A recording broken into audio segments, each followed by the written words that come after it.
You know, sometimes the genesis, the seeds that lead to the big play are actually more interesting than the big play itself. Now, last night I had the 11th ever 20-dime college basketball release of my career. And this is a play that I had 4 previous 20-dime releases just this season because it's been a good college basketball campaign for me. And I had hit 3 out of 4. Well, last night, if you happen to get the play, because it was the featured discounted play yesterday, you saved $60 on the purchase price. You got Duquesne, a game that opened up at 8.5, 9, moved up to 11.5, and it didn't matter because the Dukes absolutely crushed LaSalle by 27 points, making me a winner.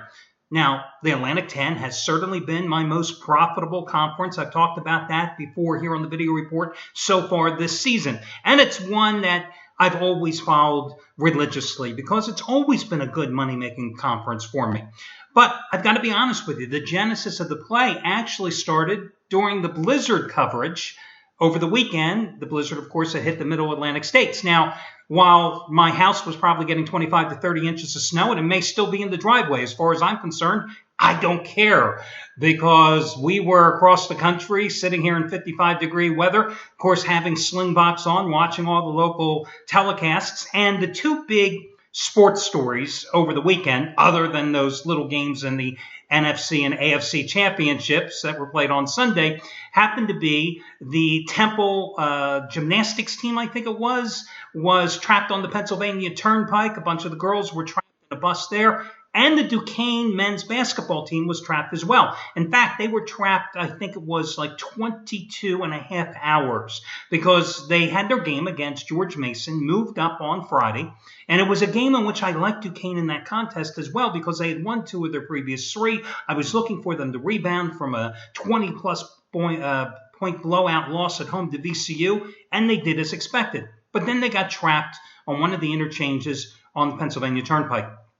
So reading about that, and then I happened to go to the Pittsburgh Post-Gazette. I was handicapping another game, and I saw the blog with some of the hilarious tweets that the team was putting out. And I thought to myself, you know, this is a bonding experience.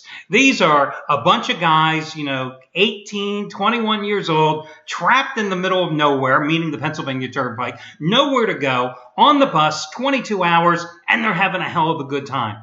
So I thought to myself, I got to see who the heck Duquesne is playing in their next game. I mean, that was the start. Saturday afternoon was the start of me coming with that 20-dime play last night. And then I saw LaSalle got crushed, of course, by St. Joe's at home. Just a horrible performance by the Explorers. A team that I have to be honest with you, I've always followed more than the university that I went to, Temple, when it came to Big 5 games in Philadelphia.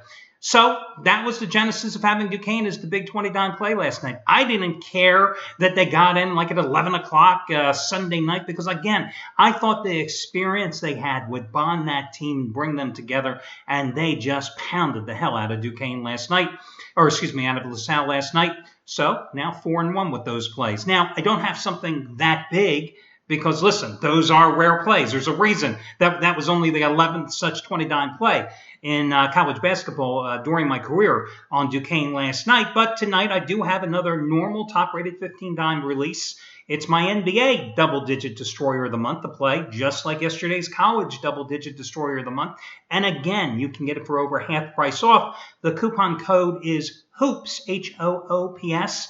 It's bigger than Monday night's winner on Iowa State over Kansas. It matches Sunday's winner, which you got for only $14, my NFL total of the year, Carolina going over by itself against Arizona. And, of course, it equals Friday's 15-dime play when I hit with Toronto, an 11.5-point chalk at home, and a 20-point round of injury-riddled Miami. That's one of your featured plays today.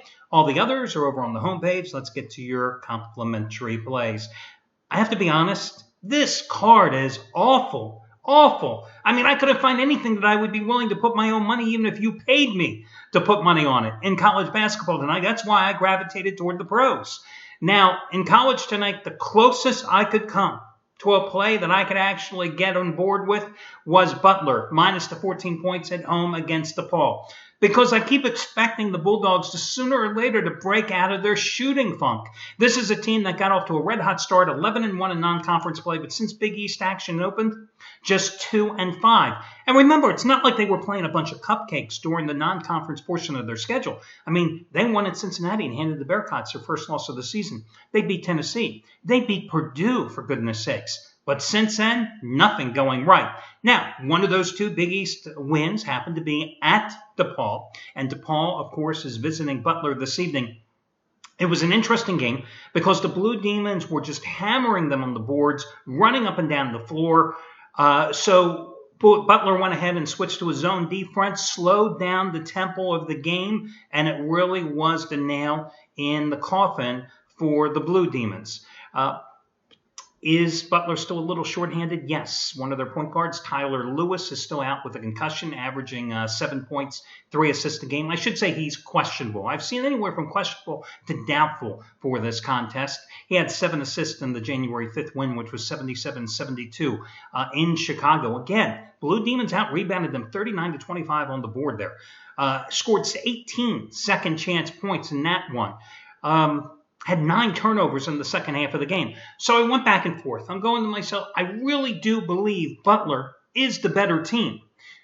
But 14 points in this game? Now, DePaul is no good, okay? Blue Demons, however, are coming off a 57-56 win at Marquette as an 8-point dog last Wednesday. That snapped a 6-game losing streak.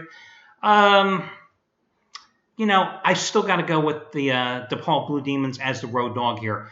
I think Butler will get back into the win column here tonight, but this just has a feeling of being an 8 to 9 point game, not a double-digit blowout here for Butler. So I'm going to take DePaul plus the points as your complimentary play today, and that's it, guys. Listen, the only other game I looked at possibly was going with Cal Davis at home against Cal Riverside, and a bunch of you were going, who cares about that game? Where do they play? Well, they play in the Big West Conference, which is a very good conference for me. FYI, if you happen to be on Jeopardy, that's the Cal Davis Aggies against the Fullerton State Titans. But even there, I had some questions about UC Davis at home in that contest. So again, I'm going to take DePaul as the road dog. That'll be your lone complimentary play. I wish you well, and I'll talk to you again tomorrow when we do this one more time.